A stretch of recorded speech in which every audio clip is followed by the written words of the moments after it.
first you put the podcast on the grill, then you put the burger on the grill, then you wait till the cheeses melt. All right, so what's up? The second time's a charm. This is actually the second time I did that exact intro. Welcome everyone to episode 73 of the Hot Stove Podcast. I'm your host, Zach Nunez. I still managed to fuck up the number. We're going again. Make me do General Ock a third time. I need it. All right. I'm your host, Zach Nunez, and we're joined as per usual by Josh, Mark, and Austin. Two people on this show put money, real world dollars, on Kansas City University over 52.5 against Oklahoma University. You can see one of them in the names. I'll let you guess the other one. It's Mark. It's me. Yeah, we got a pretty light show tonight. I wanted to do something about Christmas movies, but then I remembered that we did that already. Mm-hmm. We're not very original on this show, so I just had an idea that I had a year ago. But instead, we're going to be talking Christmas songs. We're going to do a draft of our favorite Christmas songs, which I'm very excited about. I have some trivia. After we do the Christmas songs draft, we will get into the week upcoming in the NFL, our favorite bets, blah, blah, blah, FanDuel lineups, and that's it. But first, off the top, we have to mention the flaming building in the room and talk one Arson Judge. This, of course, stems from John Heyman, and truly, I mean this as a person who's trying to get hired as a journalist, truly one of the worst people in this profession. Not because he's a bad person. I know nothing about him personally, but he seems like a very nice guy. I've met him in the past. He was very gracious. You met him? Good at his job, though? No, not good at his job. And yeah, I met him at the Baseball Hall of Fame induction ceremony a few years back. Nice. Well, you know what's funny, Mark? When we talked about the DeGrom deal the other day off camera, I asked how long it would take for someone to write the Mets fans should be happy that they didn't pay DeGrom X amount of dollars because it's X amount of dollars column. Turns out it took 3 hours from the signing, and the guy who wrote it was John Heyman. So shout out to that. But fast forward to today. It's the second day of the winter meetings here or out in San Diego. Lots of things have already happened, right? Yesterday, both Justin Verlander and Trey Turner signed two very different deals, but two very big deals regardless. And we're still waiting for the one, like the largest shoe to drop. That being where Aaron Judge will be signing fresh off of winning an MVP, having one of the greatest seasons in baseball history, yada, yada, yada. You've probably heard about it. Not a couple hours ago, John Heyman tweets, Arson Judge is signing with the Giants. And we were so caught up in the Aaron Judge is signing to the Giants of it all to not realize that he had not only gotten the information wrong, he had to walk it back publicly within the next 5 minutes. Not even. It was like a minute and a half. It was unbelievable. I was sent the tweet in a group chat. It said 45 seconds ago. It already had like 1,000 likes, and then I clicked on it, and it said the tweet had been deleted. Yeah, it was like under a minute. How quickly he deleted it. So not only did he have to walk it back because he got the information wrong, and here we are a few hours later, and no one has really followed up on it. The only other report that we got was that the Giants had not heard back from Aaron Judge as to whether or not he was signing the offer they gave him. And that's it. Like that's where we stand. We stand at the same spot we did yesterday, basically. The only difference is that Judge is in California currently as opposed to Florida. Like that's the difference between yesterday and today. But we were so caught up in the Aaron Judge of it all that we didn't even realize that in the tweet, he didn't mention Aaron Judge. So from what I understand, there's a player named Arson Judge who now plays for the San Francisco Giants. I hope he's good. Yeah, it's actually the guy that is currently investigating if Babe Ruth caused the fire that killed his wife. Oh, yeah. Interesting. Is that true? Did that happen? That is Babe Ruth's wife or ex-wife at the time, Helen, was killed in a house fire that was started under very mysterious circumstances. What the hell are you insinuating? This is a thing that's been all over Twitter for a couple of years now. People think Babe Ruth killed his wife. Those are some very incendiary takes. Okay. Yeah, incendiary enough to light a house on fire when you're a major league superstar and kill your wife. Yeah, absolutely. He was drunk. Who cares? He probably was. Fucking burn it! That bitch is in there. Burn it. He was almost certainly drunk. Regardless of whether or not he did it, at the time that it happened, he had been drinking heavily. That's what we know. Couple things before we get further into the show, right? Housekeeping notes. Make sure to follow us on Twitter at Hot Stove Pod. It's at Hot Stove Pod on Twitter. Here on the YouTube channel. Subscribe to the YouTube channel. Hit the like button. Do the like thing. Leave a comment if you feel like commenting. And hit the notification bell so you know when we post stuff and when we go live as well. Some would say we go live, in theory, on the weekends for Outside the Box Score. It's been a busy past couple of weekends for old Joshy boy and I. Yeah, it happens, But whenever that show does happen, it'll be here. All right. Mm-hmm. I'll tell you, I'm right out this here. Saturday. What's that, Josh? I'm out this Saturday. You son of a bitch. I'm driving to Syracuse. Yeah. Oh yeah, that's right, for the game. Yeah. Who are they playing on Saturday? Georgetown.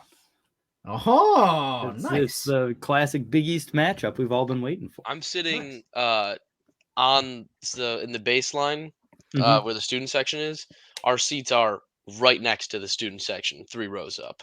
And I'll be in my Hoya fucking gray and blue. I'll actually be sitting on the bench next to all the other talentless white guys on Syracuse team. You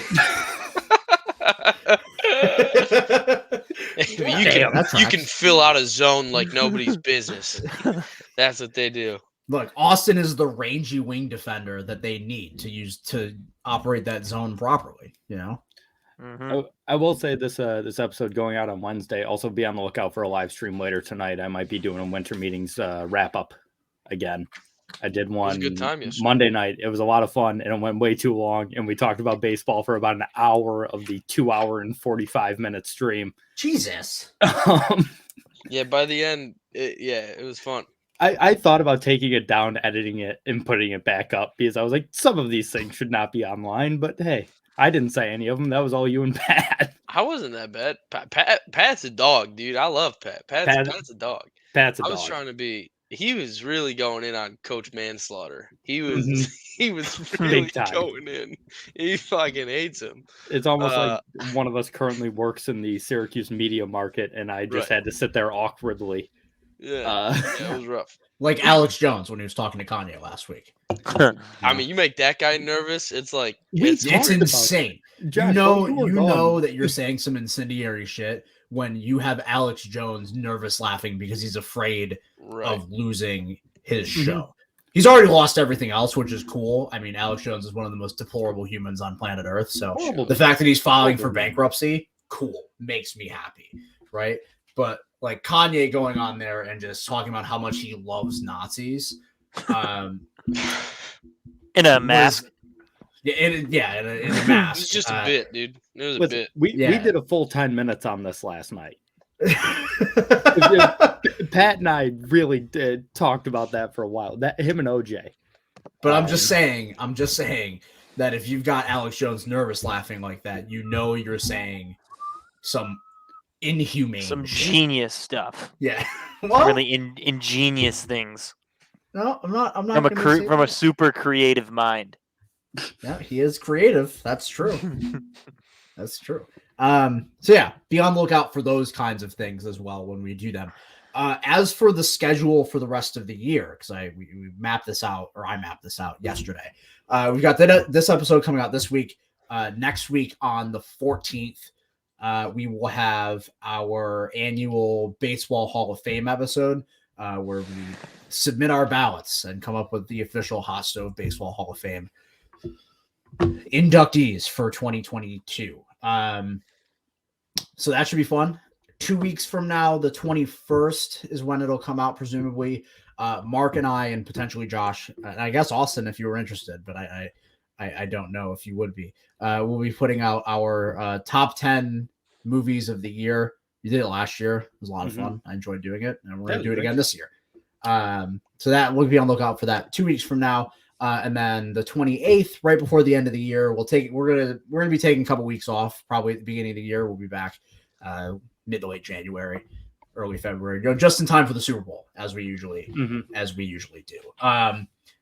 But our last episode of the year, coming out right at the end of December, will be the 3rd annual Stovey Awards on December 28th. It's one of our favorite shows of the year, arguably the best, the most fun we have doing a show at all during the year. So that will be in 3 weeks' time to wrap up 2022. So be on the lookout for those. And that's our schedule for the rest of the year. Now, before we get into our Christmas song draft, I have a trivia question. Austin, I don't know if you have trivia as well. I do not tonight. Okay. That's fine. That's perfectly fine. I was just making sure. I do have trivia. This was sent to me by friend of the show, Tim Gilliard, today. I don't know where he got it from. Toronto Blue Jays. It's not Blue Jays related. I don't know where he got this from. And I told him I wasn't going to bother guessing, so he just sent me a Baseball Reference screenshot with all the answers on it. Because usually he sends you the questions and I guess. And today I told him I just didn't have it. I wasn't going to do it. So trivia question time. Let me pull up my phone so I can read this from the text. All righty. Trivia question. There have been 5 players in baseball history, in the history of the sport, who have reached these milestones. 400 stolen bases. Okay. 1,400 walks, 2,400 hits. Okay. Been 5 players in baseball history who've reached those milestones. I know it's very specific. Like I said, I don't know where he got it from, but yeah. Ricky Henderson. Ricky Henderson is correct. Yeah. Tim Raines. Tim Raines is incorrect. Ooh. Lou Brock. Not Lou Brock. I'm gonna pray that in his younger days, this man was running Barry Bonds. Correct. Barry Bonds was running. He has 500 stolen bases. He's the founder of the 500 Club. Yeah. Founder and only member. Ty Cobb. Ty Cobb is also incorrect. What? Tim Raines, just to interject for a second, Tim Raines did not have enough walks. Yeah, he only had 1,330 walks. I'm shocked Ty Cobb isn't one of them. Willie Mays? He was one of like the 2 guesses that I gave. It's not Willie Mays. Oh yeah, it's 400 stolen bases. I was thinking 300. Yep. All right, so you got Bonds and Ricky Henderson. What's the hit number? 2,300? 2,400. 2,400. Okay, so it's 24, 14, and 4. Yes. Ooh.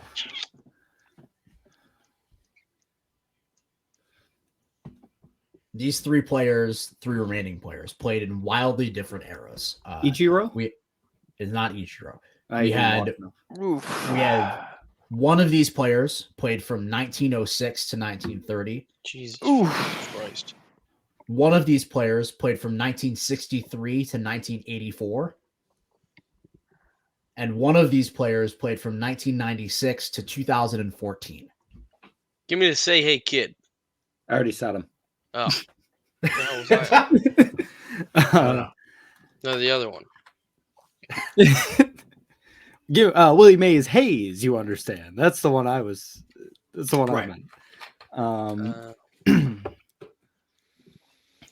96 to 14, you said?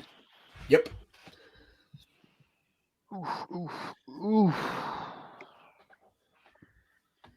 Wow, I mean, the most recent one we will be talking about him in some way, shape, or form next week, first of all. And second of all, he is the least qualified on this list. He has exactly 400 stolen bases. I got nothing. A-Rod? No, it is not A-Rod. Adrian Beltre? No. He played past that? Yes. He definitely didn't steal 400. Oh, it's Bobby Abreu. It is Bobby Abreu. Because we're out. Somebody on the ballot. Yeah. I think we got a shot at 63. I think you guys got a shot at 63. I'm trying to think of what was it, 06 to 30? Correct. God, Christ, the guy played 24 years. I don't know that. I think he played after. They're both Hall of Famers. Oh, never mind. I would hope so.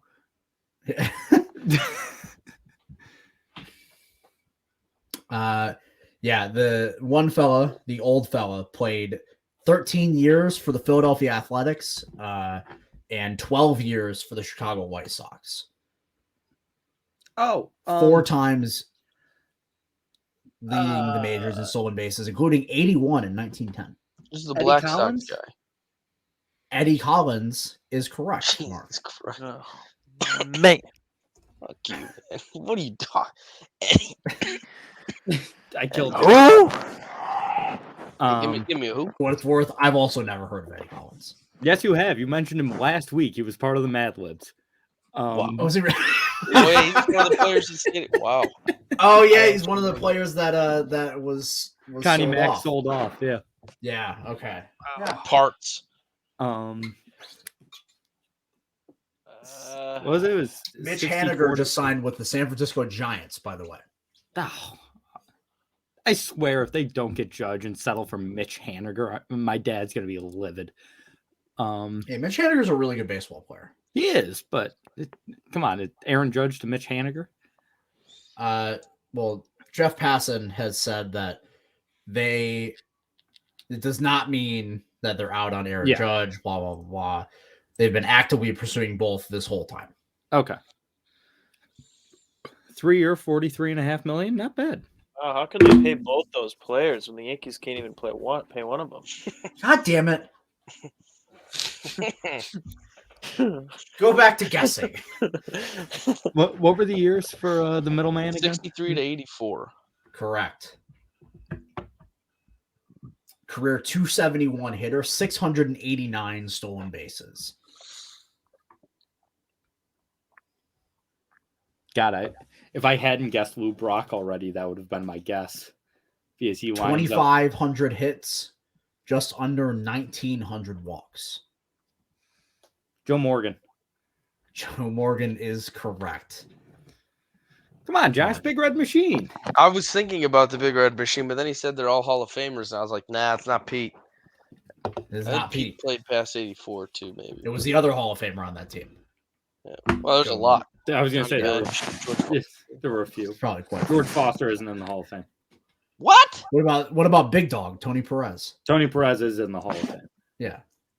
George Foster isn't. Dave Concepcion isn't. Ken Griffey Sr. isn't.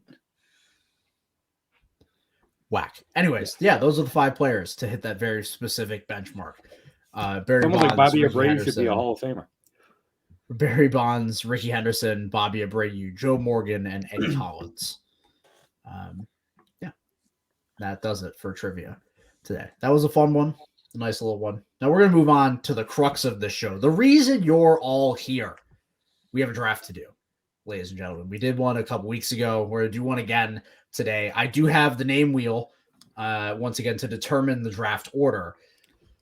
But first, it's time. We're going to set the rules for this draft. We're going to be drafting our favorite Christmas songs of all time. Mm-hmm. 5 rounds in total. So there'd be 20 songs being picked. Oof. We have a rule, though. The rule is that a song cannot be picked twice. So once it's gone, like no cover. So like no for example, versions? White Christmas by Bing Crosby and Frank Sinatra, it's done. Correct. Once a song has been picked, another version of the song cannot be picked. That's gonna make this a lot. Are there 20 good Christmas songs? I mean, I have plenty. Yeah, I could go for rounds. I have plenty as well. I wouldn't call any of them good because they're Christmas songs, but yeah, I love Christmas music. It's just I'm the type of guy that listens to the same 9 Christmas songs done by 8 different artists each. I have a Christmas playlist that's like 6 hours long. It's ready to go. Yeah. So yeah, once a song has been picked, it cannot be picked. Another version of that song cannot be picked. So yeah, again, like if I picked "It's Beginning to Look a Lot Like Christmas" by Frank Sinatra, Mark could not go ahead and pick the Michael Bublé version of the song. Off limits. All right. Somebody's gonna put a Bublé song in here. Am I gonna win this draft right now? That guy fucking stinks. I hate Michael Bublé. What's with the Bublé hate? I can't stand Michael Bublé. That's pathetic. I'm sorry. I really don't like it. I can tell. That was visceral. I don't know what happened. I'm sorry. Right, I got it. I'm sorry. I'm sharing my screen. Can you guys see my screen? Yes. You can see the wheel. All right. Yes. Let's take a lookie here. And who is going to be the first overall pick? And mind you, the wheel of names stands with Ukraine. Josh is going to have the number 1 overall pick in this draft here. To be honest, I didn't want number 1. Yeah, I wanted number 1 because it's chalk. I was gonna say that number 1 feels like there's only one good quarterback and I need a quarterback, so like I have to take him, but also I don't really want to. Is it really? I don't know how this works. There's nothing I dislike more than Christmas music. So. Oh, you're actually gonna just pick good quality songs you like of the shit. See, I'm mixing it up between good ones and one. Like that's what I did for the Thanksgiving. Sometimes you gotta go good that you like, and you gotta just get classics in there too. For me personally. All right, you guys didn't want to see my email. Anywho, we've got Josh first, myself second, Mark third, and then Austin at the turn. And this will be a snake draft, so Austin will have 2 picks in a row there at 4 or 5. But Josh, let's get it started. What is going to be your pick? I mean, you said number 1 overall. You alluded to it, Zach. I mean, it's played year round in some parts of this country. You know, I'm sure people love it. You can't escape it. It's All I Want for Christmas Is You. All I Want for Christmas Is You. Yeah, by Mariah Carey. I mean, it's chalk. It's chalk. You have to. Wasn't even on my board. You hear the intro and you're such a boomer. That's crazy. That wasn't even on my board. I don't know how you can disagree with it. Yeah, I have to take chalk. That's the people's pick. It's the chalk pick. Like at the end of this, it absolutely would have been. It was my number. My number 1 as well. Really, not a pick you'd think would come from someone. I mean, that's public. Let's just. It's public square. This pick, square. Every grandma. That pick's not covering. No doubt. All right, I'm gonna go with. I have the number 2 pick, and this is partially a play of me trying to make sure that I get this song because I feel like I gotta have this song on my team, right? We're making a squad, a starting 5, if you will. I feel like I gotta have this song on my squad, and I don't know if it's gonna make it back to me the next way around. So I'm just gonna pick it right here. It might be a little bit of a reach, but I'm gonna go with it. I'm gonna go with "Feliz Navidad" by Jose Feliciano. That's I was gonna go it. What? Really? I was gonna go it at the turn. It is one of my favorite Christmas songs. Like I said, whether it's a reach at number 2 or not, that's subjective, right? But it is a song that fills me with immense joy, and I love it. It's one of my favorite Christmas songs. I play it all the time in the Christmas season, and I had to have it on my squad. That's a song that I used to love, and then I played in a band that played it for Christmas songs or for 2 Christmas concerts.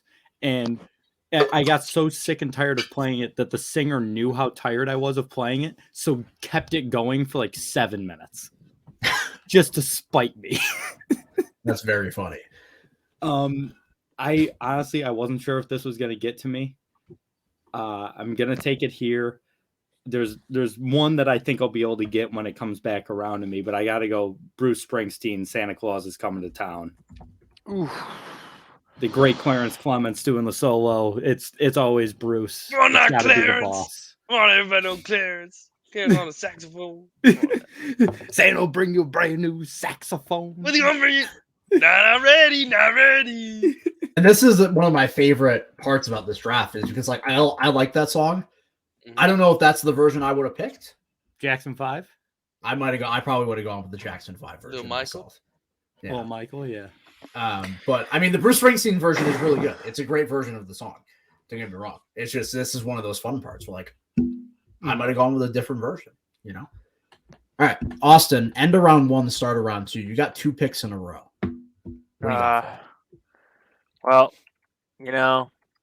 this is where I'm tough at these drafts because I'm not in the know. I'm not in the pop culture, so I don't know if what I'm picking is completely absurd at this point in the draft. But I'm gonna take "Rocking Around the Christmas Tree." Brenda Lee, the old timer version, and then I'm gonna take. This might be a surprise pick. I'm gonna take "I Saw Mommy Kissing Santa Claus." My back to back. Of Jackson 5. Jackson 5 version? Yeah. Those are solid picks. I got to go. I'm happy it came back around to me. The Christmas song. Nat King Cole. Chestnuts roasted on an open fire, baby. It was between that and Springsteen for my number 1. Those are 1A, 1B for me. So glad I was able to get them both. Yeah, I mean, I've never even heard of that song. I'm not gonna lie to you. So that's a Christmas standard. You've absolutely Chestnuts roasting on an open fire. Yes, you have. It's not a brand of Christmas song that I like. It's a little slower. Yeah. I prefer my Christmas song to either be like a little more modern or like I love the big band Christmas stuff. Like I like to have some swing to it, right? So like that song is like the perfect like classy Christmas song. Some would say it's the Christmas song. It's the Christmas song. That's what the street is saying. So Josh, I saw that you let out a sigh. I'd let it be known that if Mark didn't pick it, I would not have. So it definitely would have made it. Definitely would have made it to you. But just put that. I appreciate it. So got my second pick here. This one might be a bit of a personal preference pick rather than what's kind of public. Some would say this is sharp. This is a sharp play. And this is another Christmas song that like makes me feel so good while you're listening to it. And that's my favorite part about Christmas is things that liven you up, that give you life, right? One of the greatest songwriters of all time on this one. I'm going to go with, I make sure I get the title right before I fuck it up. I'm going to go with What Christmas Means to Me by Stevie Wonder. Is one of my picks. It is one of my all-time favorite Christmas songs. Top 5 or so, easy, right? I'm rocking with that. I actually like his other Christmas song too. I'm not gonna pick it, but I like Someday at Christmas a lot too. My next pick, I got back to back here. I know one of them for sure, so I'll just get that out of the way. Second pick, I mean, it goes with the 1989 classic film, Christmas Vacation. That song, talk about something that just gets you jingling around, gets you pumped up. Christmas Vacation's a banger. It's got to be on this list. Absolutely a fire song. No ifs, ands, or buts about it. I have like fun songs that I like. Are you gonna say the name of the song? Christmas Vacation.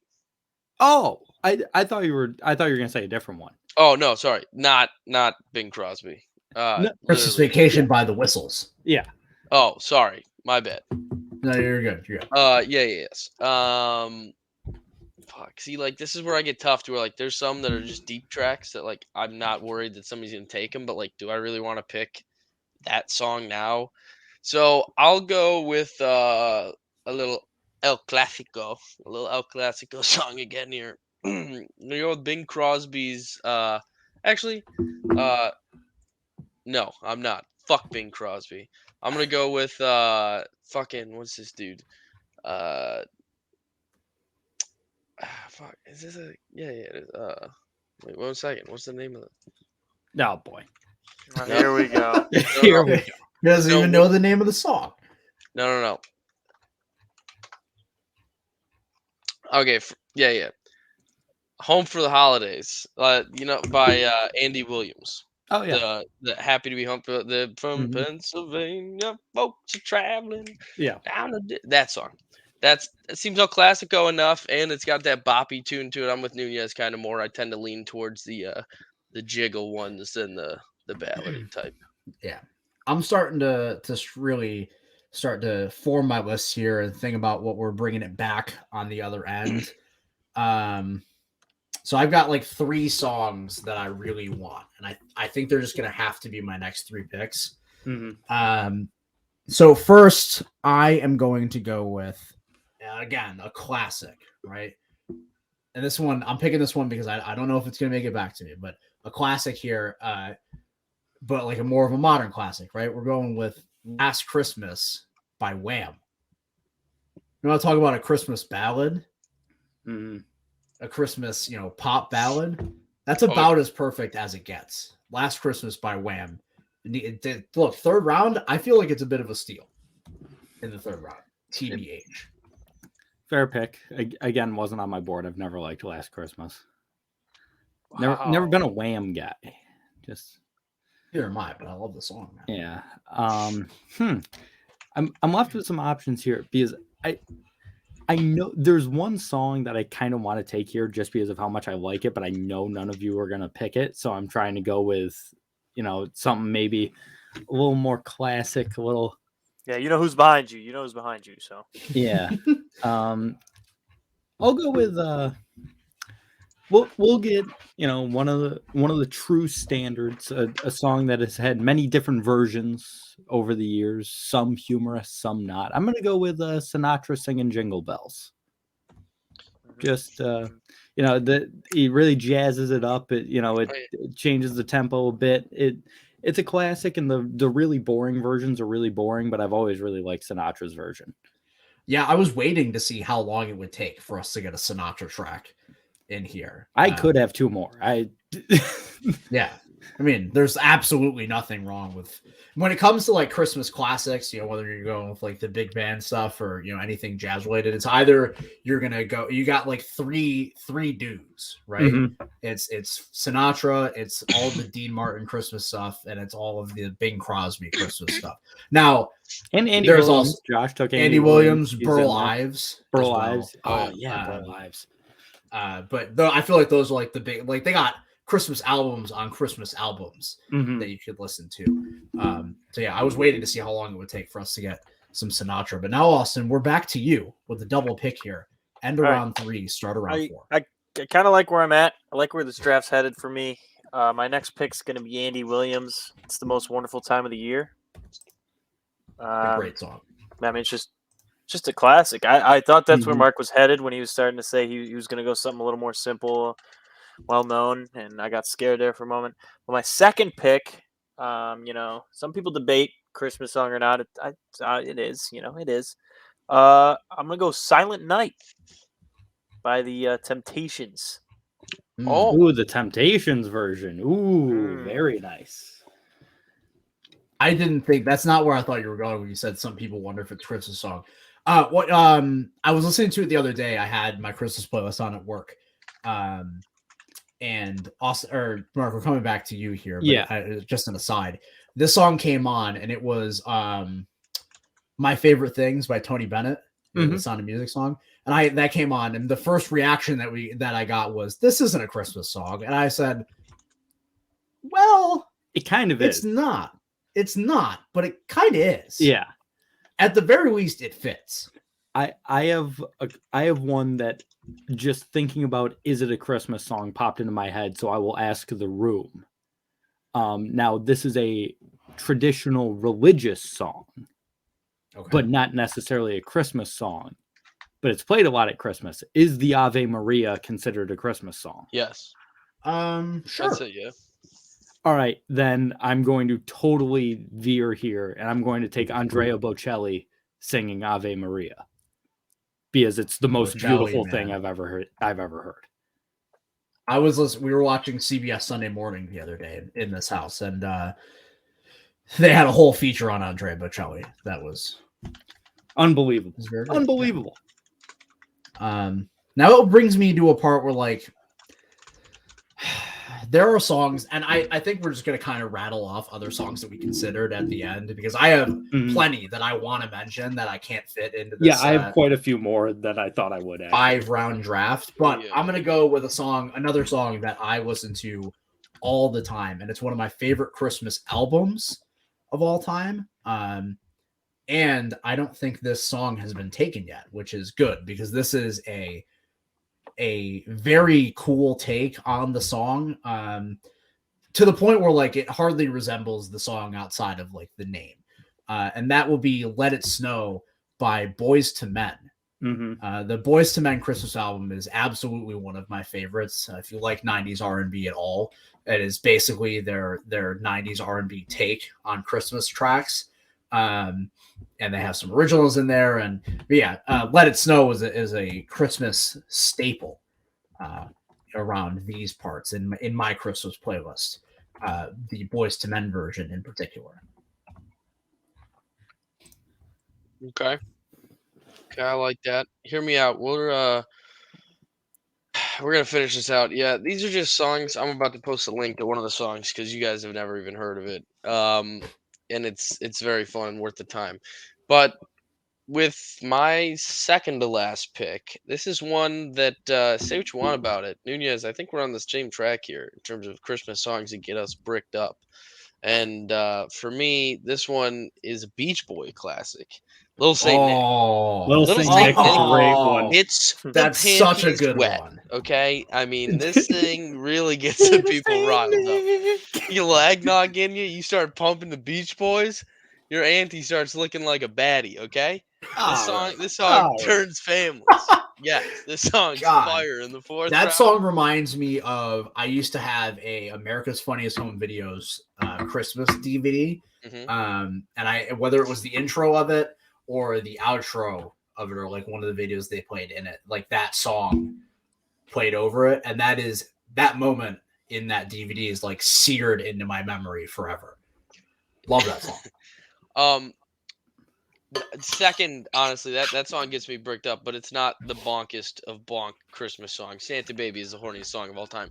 Not my last pick. My last pick. This has some background. My dad had a Christmas CD that he would play the entire time from Thanksgiving until Christmas in his car. The only thing that played was this 12-song track everywhere we went. So growing up, I heard these songs constantly. This song is titled "The 12 Days of Guido Christmas." I don't know if you're familiar.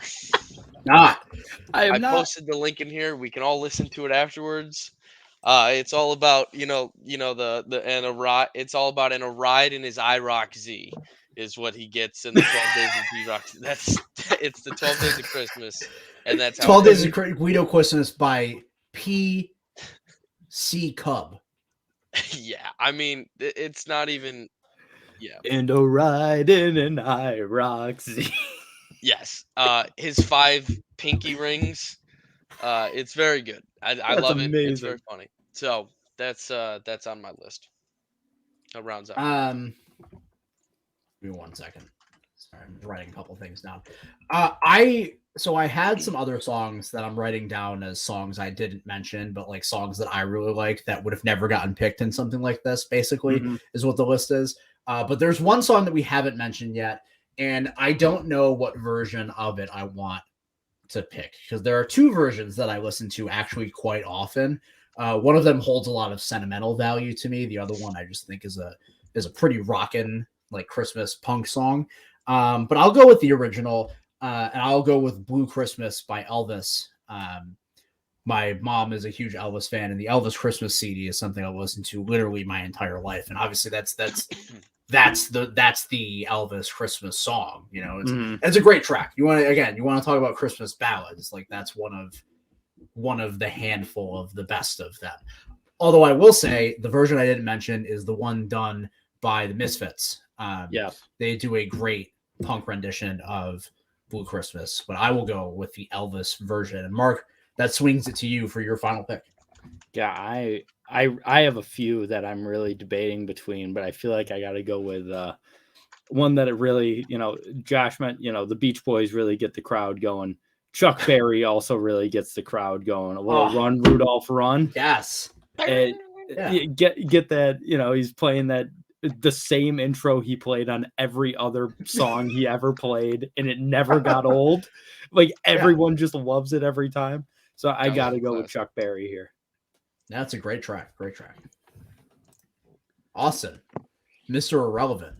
Rock Party. Oh. Well, Mr. Irrelevant. This is a song I've probably heard twice. The second time just being just now in my life. But I love it. I love the vibe it gives. It's a great song. I'm going to go Santa Claus, Go Straight to the Ghetto by James Brown. I don't think I've ever heard that song. I've heard it once or twice. It's not a very common one. That's James Brown. Can't really. I didn't even know. I'm gonna be honest with you.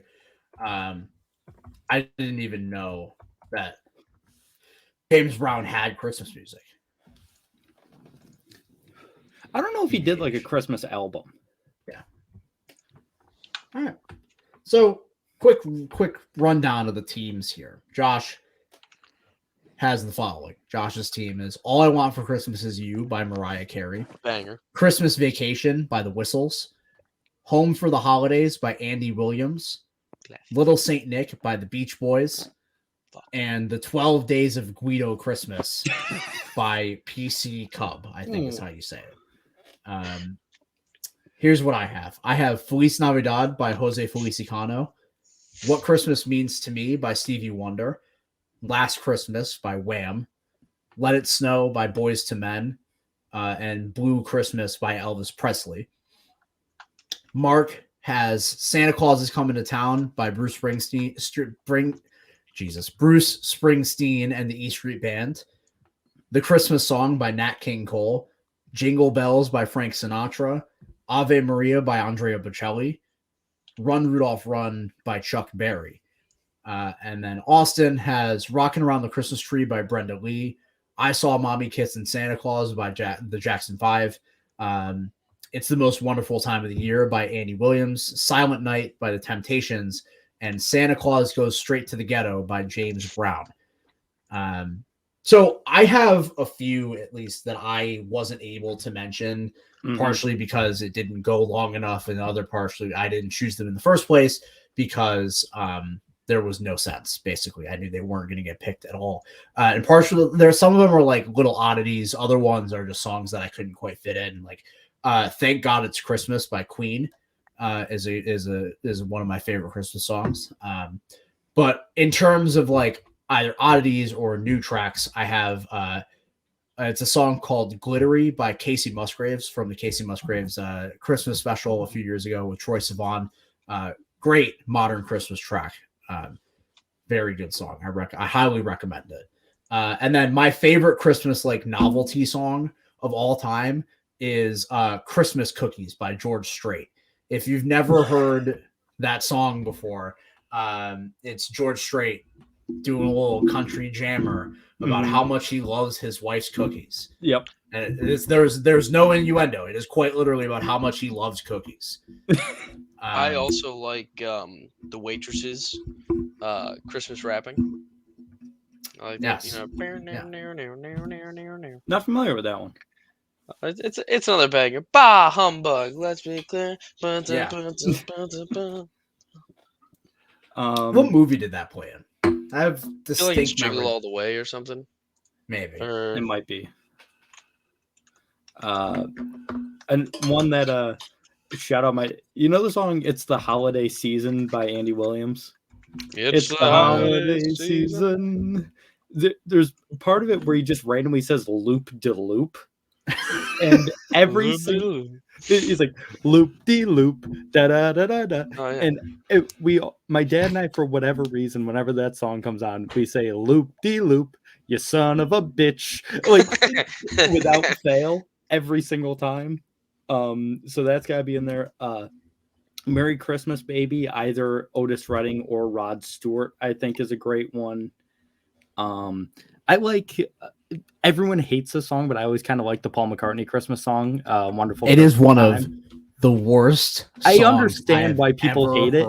It's just so catchy. Life. It gets stuck in my head all the time. I totally understand why people hate it. What about Happy Christmas, Jojo, or Happy Christmas, Yoko? Or Merry Christmas. That one I don't War like the is John over. Lennon Christmas song. Yeah, that song also sucks. Yeah, that song is also terrible. Other mentions that I didn't even get to mention. Josh, I don't know if you have any other ones that you didn't bring up. Last one that I just totally fucking blundered, and I should have said it somewhere. How did I not put White Christmas by the Drifters on my fucking list? Yeah, I'm shocked no one took it. That's such a good one. God damn it. Yeah. Sometimes you'd be forgotten. Another one we forgot, by the way, Christmas in Hollis by Run DMC. Oh, yep. Yeah. An absolute classic. Other ones I like to mention, Up on the Housetop by the Jackson 5 is one of my personal favorite Jackson 5 Christmas tracks. Not to be confused with Up in the Church Pew. Yeah, exactly. If you want to go with a nice crooner, you can't really beat Josh Groban. Have Yourself a Merry Little Christmas by Josh Groban is probably my favorite Josh Groban Christmas track. Dude has the voice of an angel. Santa Baby. No one, like we mentioned, it is for its horniness, but I always liked it. It's really horny. At least it's not Baby It's Cold Outside. Listen, problematic as hell, but that song is a banger. I don't care. Baby It's Cold Outside? I think it's like that lame. song. Yeah. Merry Christmas, Happy Holidays by NSYNC is another one that I get Happy down Holidays, with.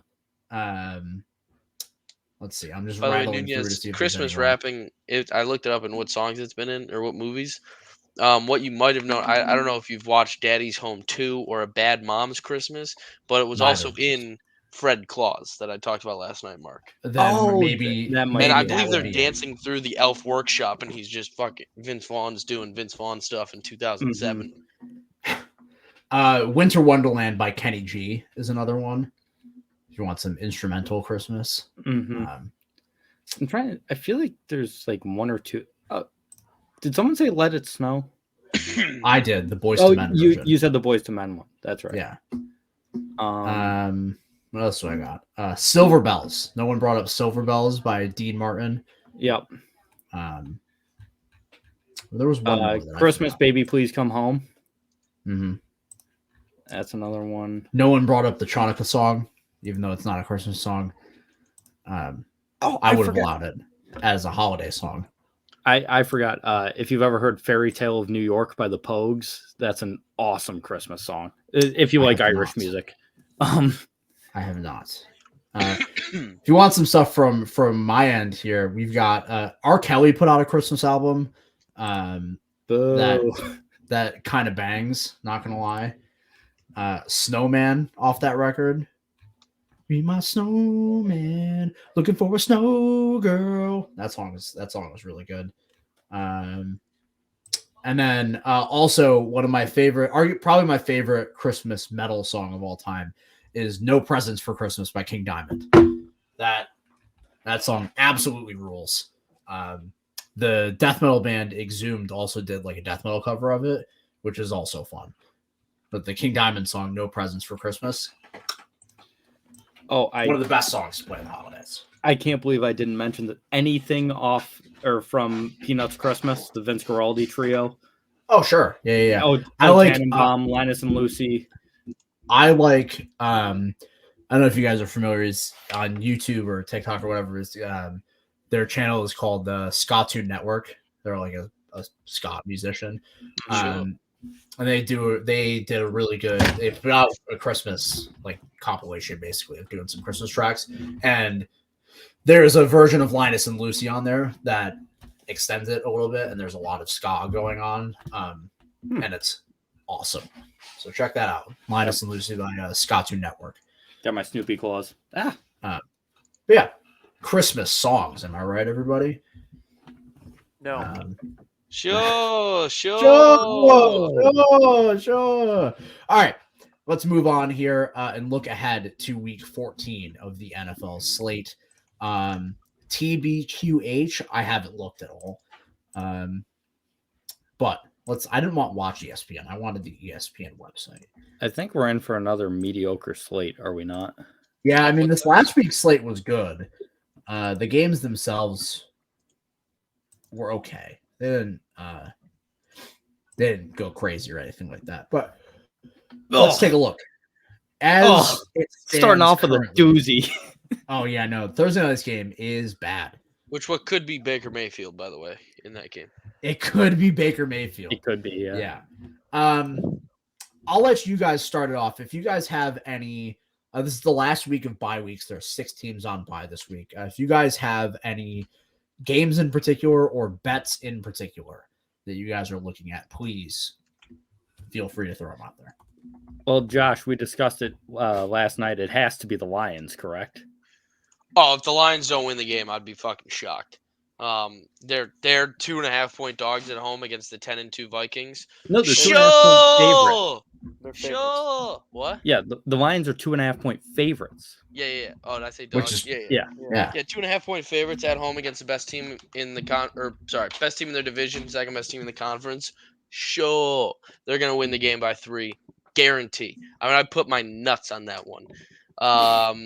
What else? No, wait, sorry. I'm not gambling anymore. But I put my nuts on that. Also, I'd love to look at what the percentage of, like, what's the cash rate for spreads that are larger than 2 touchdowns, because the Cowboys are 17-point favorites against Houston this week. Jesus. And I've only seen, like, I feel like when the Pats played the Jets a couple years ago, like 2 years ago, when Brady's last year, I feel like they were 20-point favorites in New England and Foxborough. I don't know for sure, but that's the highest spread I've ever seen, is like 21.5, I think, that time. And I imagine that it's very good in terms of they hit pretty often, because I don't know why it'd be set this high unless, like, they're pretty sure it's gonna be fine. So, yeah, those are the only 2 that I'm looking at all. And in terms of games, let's go Giants and let's go Bucks. Yeah, you would think that way. I think the Vikings-Lions game is the most interesting, not betting aspect, just the most interesting game of the week. I think it's a very interesting game. Yeah. The Lions win this game, they're a solidified playoff contender, and there's someone to. I mean, that offense, they had a little slump in the middle of the season when the Patriots shut them out and the Cowboys gave up like 6 to them. But other than those 2 games, they've scored like 30+ in every other game this season. I mean, their offense is just clicking. So that should be a fun game to watch. I'm with you where I don't see a lot of games will be that fun to watch. Dolphins Chargers could be interesting. Yeah, for sure. That's a good Sunday night game. Finally, yeah, finally a good primetime game, man. The Monday night game stinks, but yeah, I'm tired of watching the Patriots play after 1:00. To be honest with you. All right, we're back. I just had to redo my whole entire FanDuel account so I can look at betting lines for this week. Something I like. I don't know. This might just be a bait, but Seahawks minus just 3.5 at home against the Panthers feels weird. I think if they wanted to bait you into the line, it would be 3 or 2.5. I think once you get over that 3 marker, it's no longer a sharp play to be on the Panthers. I think it's just dumb. I think the Seahawks are just a better team. The Panthers have nothing going for them. I got nothing. Let's see. I'm taking a look. I think this Dolphins Chargers game is probably going to be a lot of fun. TBH. Sorry. Also, new news. Taiwan Walker, 2021 All-Star, is signing with the Phillies to be on the back end of their rotation. That's a good signing by the Phillies. I personally feel that's a good signing. I agree. Yeah. I like Taiwan. This is just go get Rodon, right? That's got to respond. Need to do now at this point. If the Mets got Rodon and Verlander within the span of like 3 days, that would be absolutely insane. Yeah. It's because, I mean, just think about how much money New York has and they can spend it. Yeah, I mean, it would be such a high payroll, too. Like, it'd be like an unprecedentedly high. Yeah, but the New York teams can afford it, so right. I get it. Yeah, I understand. See one of the I dumbest understand what you're saying, things, Austin. See one of the dumbest things a bitch has ever said the other day when Kate Upton was interviewed about Verlander signing with the Mets, and she was like, "Yeah, we got a better offer from another New York team, but we wanted to go somewhere in New York where they don't boo." Yeah, that was the weirdest thing I've ever. It was fake. It fake?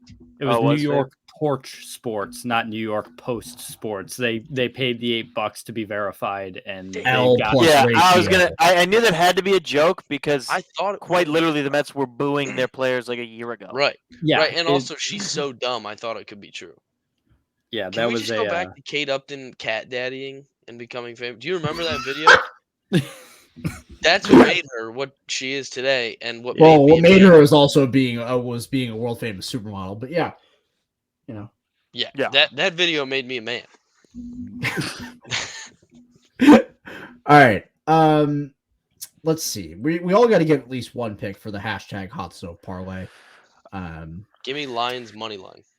Yep. All right. Josh is taking Lions money line. That's disturbing. I'm gonna take, and we've talked about Austin exposed this facet of a certain team's defense a few weeks ago, and it's come to roost. It finally came to life. Yes. And I will be going. I'll keep it safe, but I will be going Jaguars plus 3.5 at the Tennessee Titans. In the most base sense, I expect this game to be competitive, and I might even lean Jacksonville. Some would say that if I had an account to bet on, I'd do a little bit of this on Jacksonville money line. But Jags plus 3.5. Trevor Lawrence didn't play too great against a defense that legitimately I do think the Lions defense is playing really well, and they've been playing a lot better. Has turned it around pretty what's the word? Pretty noticeably as of late. But let's not forget, 2 games ago, Trevor Lawrence had the best game of his career against Baltimore. And against this leaky Tennessee secondary, don't see why he couldn't play well again. And like I said, at the very least, keep the game close. So I will take Jacksonville plus 3.5. Austin and Mark, what he likes from you guys. Austin, you go ahead. All right, I got 2 that I'm teetering on here. They're both equally disgusting. Josh talked about one, Cowboys minus 17. Yeah, it's absolutely disturbing and disgusting. But I'll go even more disgusting, and I will go with Ravens Steelers under 37. Oh. The worst part about it is that the record of games that have a total of like 38.5 or lower, like the under hits like 60-something% of the time. Oh yeah. You take the lowest under, it hits more often than not. But also, backup quarterback for Baltimore. Obviously, Steelers are playing a lot better. I mean, the Ravens defense has been playing well over the last 3 or 4 weeks. Ever since they got Roquan Smith, they've been a good defense. Contrary to their stats that you'll see on FanDuel or any fantasy site, that was mostly the first half of the season. They were dreadful, and now they've gotten a lot better. Steelers can't score anyways. All they do is kick field goals. I just don't see any team scoring touchdowns in that game. So, I mean, I don't think it's a terrible pick. It's just such a low total. It was that or Cowboys minus 17, whichever. I mean, they're both. Yeah, I'd rather have the under. Yeah, me too. I'll go with Bengals minus 6.5 against the Browns. Browns look I'm right. Huge like the Browns. Yeah, no, they. I mean, Deshaun Watson played like. And the Bengals look garbage. Yeah, awesome Bengals right now look amazing. Joe Mixon's on track to return this week, by the way. Even if he doesn't, Samaje Perine looks like he did in college, which he's running hard.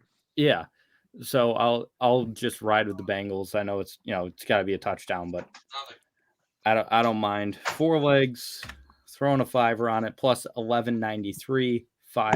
I'll give anyone a point. 68. I'll give anyone a point if they can blurt out what college Samaje Perine went to. Southern Mississippi. Oklahoma. He went to Oklahoma. Austin is correct. He went to Oklahoma. I just looked at it the other day and I could not think of it. Yeah. Big 12. I'm okay on the Big 12 for the most part. I can. Same Texas football fan. Him and Joe Mixon. Yeah, him and Joe Mixon. He punched again. Austin, Kansas City's at 27 with 17 minutes to go. Yeah, they had that's what they had with 3 minutes left in the first half. Yes, they have not scored. 6 minutes scoreless. Is it a close game? Yes. 34-27. Much closer than it should be. It was 27-27 at half. Yeah. They were up at half? No, it was tied at half. Oh, I thought you said 25. Okay. All right. Yeah. We got that in. Now it's time. Let's wrap it up. Let's give our FanDuel lineups for week 14. Austin, you seem really confident about your FanDuel lineup. Why don't you go first? This is you gotta update the standings. Oh, yeah. No, I don't think you do. Skip it. No, my bad. I gotta re-sign in on my phone because I just changed my password. Please hold. What I do know is that the current standings, as such, through 13 weeks, are as follows. Mark is in first place. With 39 points. I can show the standing or last week on screen right now if you want me to. Please do. It took me forever to log in. All right, there we go. Yeah. I got it. So if you want to pull it up, absolutely go for it. So this is as follows. Yeah. Mark took first place last week with 106.96. I took second with 98.96. Austin was in third with 93.74. And Josh brought up the rear with 85.5 points. Overall, not a good week from us at all. Yeah. To be quite honest with you, coming off of the weeks where like our top scorer had like 140 and our bottom score had like 115, like this is just not a good week overall. So update the overall standings. Mark is in first place with 39. Austin is in second place with 34. Josh is in third with 29. And I am now 1 point behind Josh for the seller. I'm in 20. I got 28 points. Mark pulling away here. Mark is pulling away, especially with the first place finish that he had this past week. You know, getting out in front of all of those second place finishes that he's had. I beat the only can finish in second place allegations. Yes, correct. Yeah. So Austin, week 14. All right. What do you got? Listen, right before I get into this lineup, gotta say it. FanDuel's dead to me. I'm sending a message. I'm sending them a ticket because I would have won this week and would have kept the second place alive if Daily Fantasy would just convert the team quarterback. It is absolutely stupid that you have to have Jimmy Garoppolo as your quarterback and then he gets hurt and then you have no quarterback scoring in Daily Fantasy. You can tell me year-long fantasy should have some risk to injuries. It makes no sense in Daily Fantasy because I'm never going to take a backup quarterback. It's impossible to even predict that. It's a scam. Daily Fantasy should have team quarterback at all times. Scamville. Awful. Boo. Brock Purdy put up 20 fantasy points. I know Jimmy would have put it up. Scam. Regardless. Here we go. I don't hate that theory. I don't hate it either. Oh my God, there's something playing. Sorry, there's an ad on Baseball Reference that just decided to play out of nowhere. Scream in your ear. All right, the worst FanDuel lineup you'll ever hear in your life. It is actually terrible. I don't know if this will get 50 points. Here we go. Let's start with the running backs. That's where the meat and the bones is. This guy, he's in a big game. He always steps up in these types of games against the New York Giants, and that's Boston Scott. He loves the New York Giants. Yeah, he is a giant killer. He's a giant killer. He gets 5 touches a week. One of them will be a touchdown this week. He'll hit his value. Doesn't matter. Next guy, another guy who has been terrible and been injured on and off, but he's in a great matchup. Chuba Hubbard against Seattle. Deontay Foreman will get all the carries. Chuba he'll do something cool. He's as cheap as Boston Scott. Who cares? Doesn't matter. Throw him out there.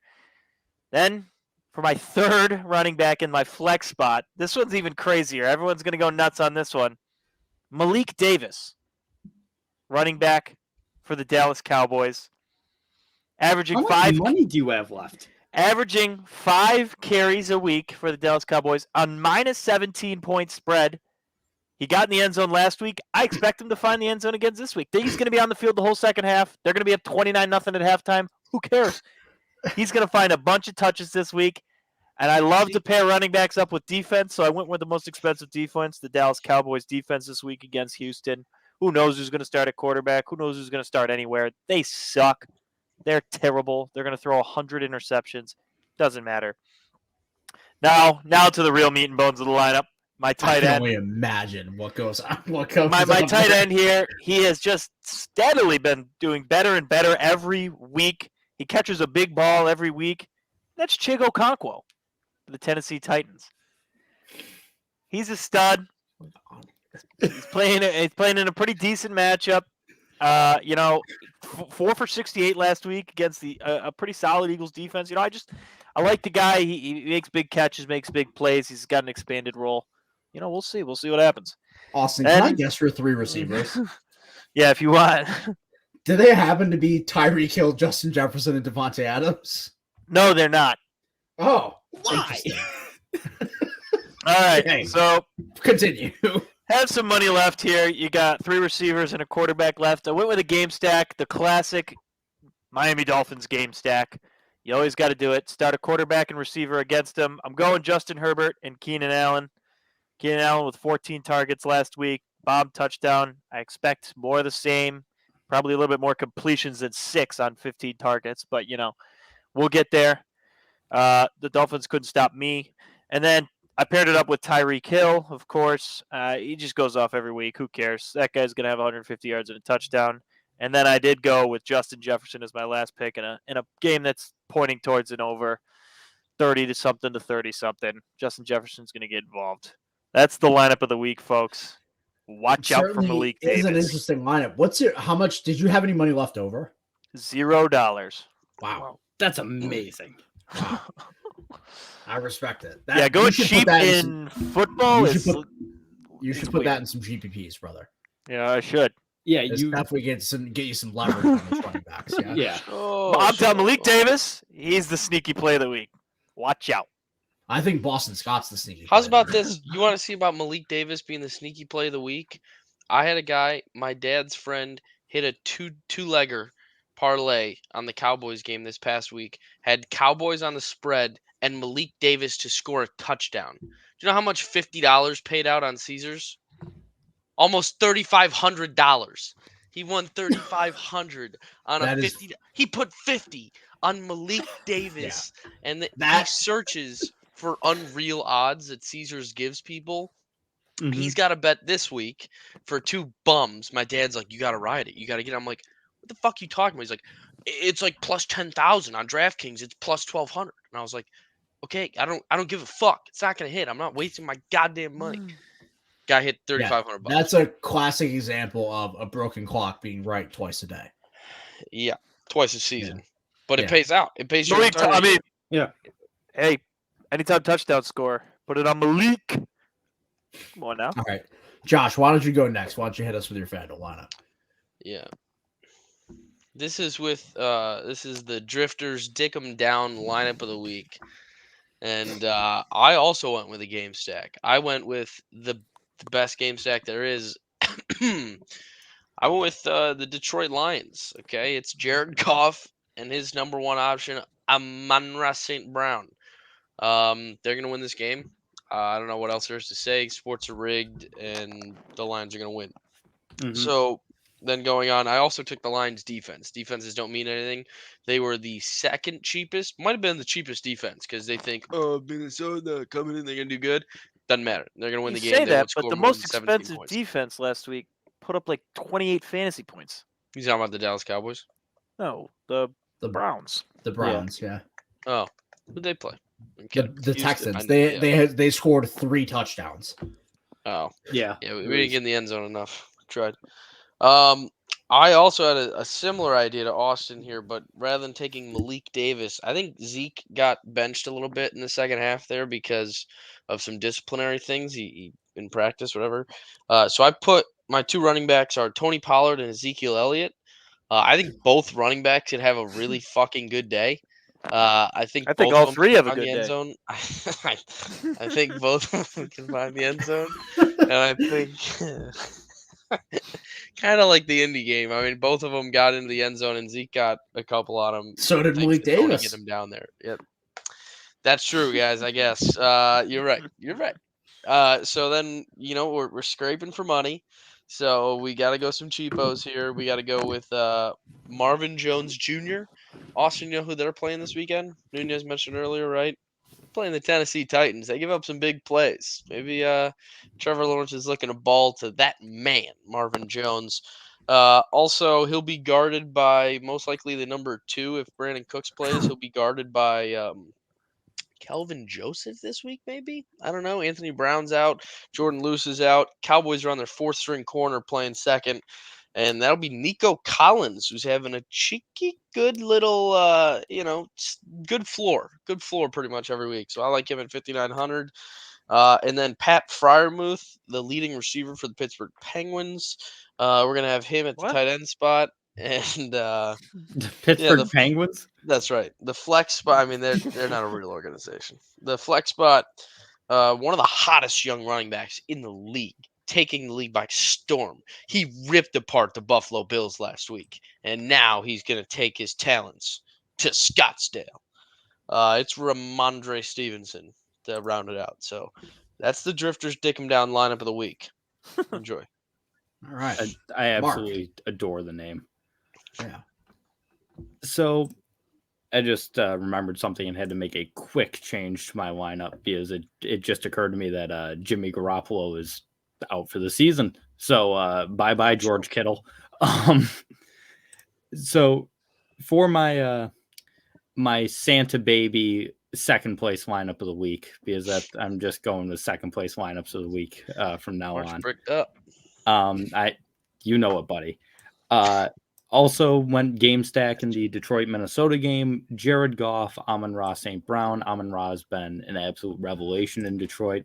I've also got Jamal Williams, just continues to keep finding the end zone. I don't care if it's a 1-yard touchdown every time. He's getting touchdowns consistently, so I'm going to ride that train as long as I can. At wide receiver with Amon-Ra, I went with Adam Thielen. Thielen usually a fair shot to get quite a few targets, might find the end zone, been a good receiver for a long time, and fits into the budget well. My other running back to go with Jamal Williams is Tony Pollard.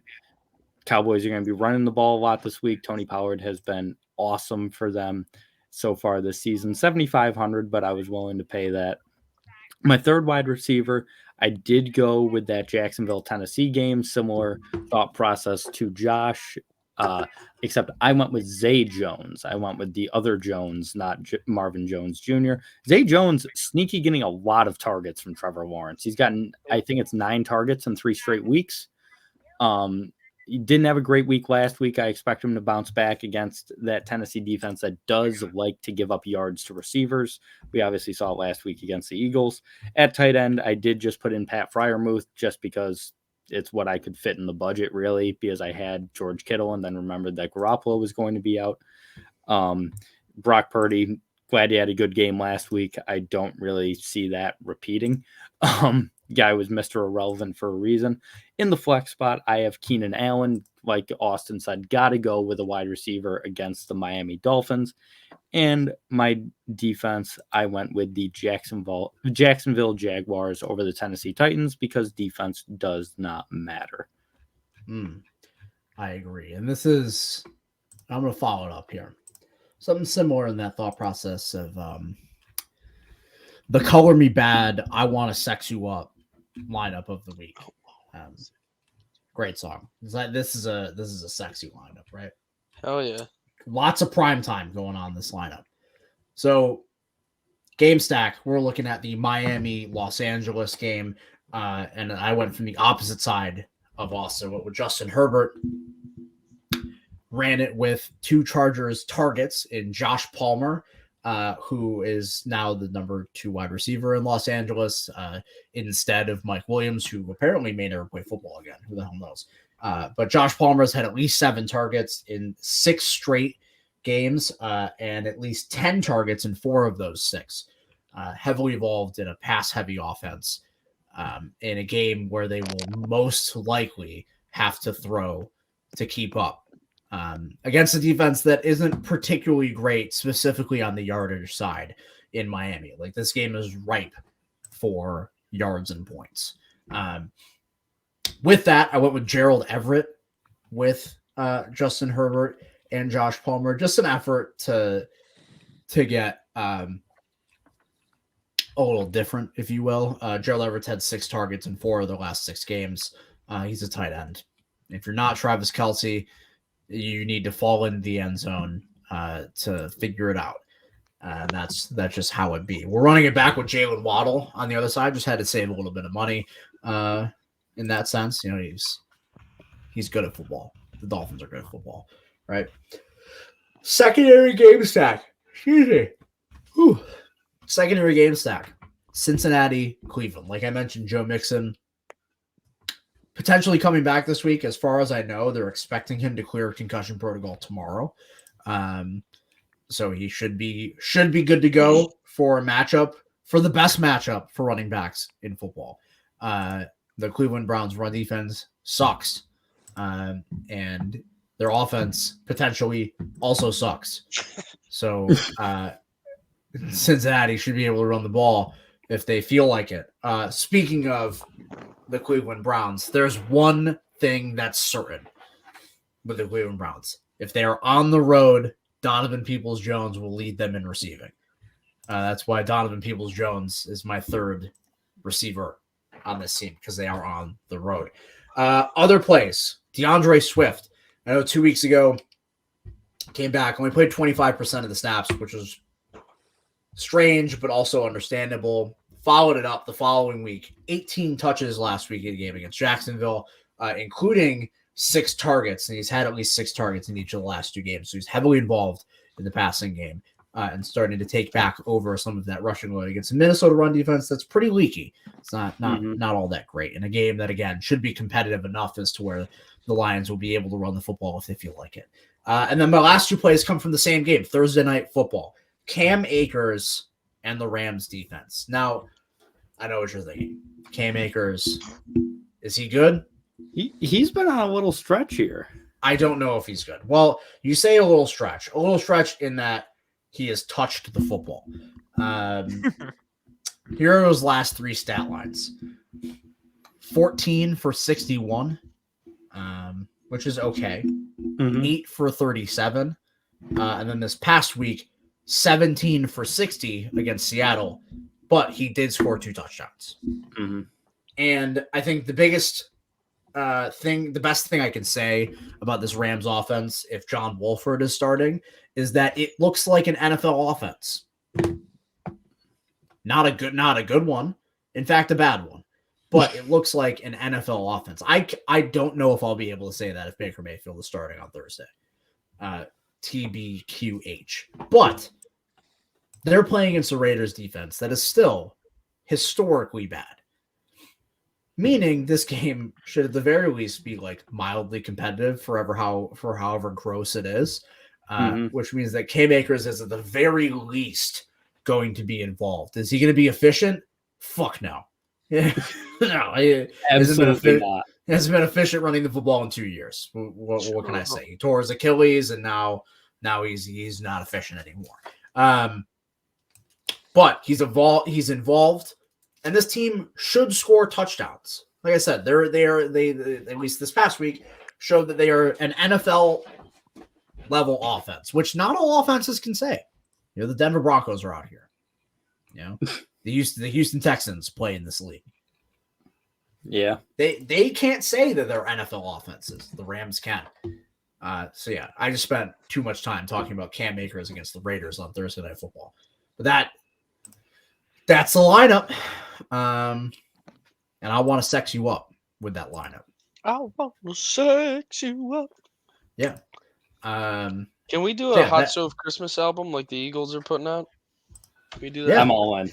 Honestly, nothing's going to make me happier than the day after they release that album, beating the piss out of them in Dallas. That'll be really good Christmas present to myself. That'd be great. It's not gonna happen. Is Christmas on Sunday this year? Cries. Yes. If the Vikings lose another game and the Eagles win out till that game, I'd rest my starters in that game. Just to say we still won the whole conference without playing that game. Just to piss Dallas off. Yeah. But that'd be they can't. So funny. If the Eagles win out to that point, yeah. That'd be so funny. But that would be hilarious. It would be, FanDuel. And that does it for this episode of the Hot Stove Podcast. This has been episode 73. A couple things before we head out. Make sure to follow us on Twitter on Hot Stove Pod. That's at Hot Stove Pod on Twitter. Here on the YouTube side, subscribe to the channel, like the video, leave a comment if you feel like commenting, and hit the notification bell as well, so you know when we post things, when we go live. Yada, yada, yada. Be sure to tune in potentially, probably not this Saturday, maybe this Saturday, but who knows, for Outside the Box Score, whenever that happens. Tune in to any other streams that we may be doing. It'll be announced on our Twitter page prior to, so make sure to follow us over there. Like I said, we got 3 episodes left. We'll be back next week with our Baseball Hall of Fame ballots. Should be a fun one. In the meantime, thank you for watching. We love you, and we will see you next time. Tip. Peace.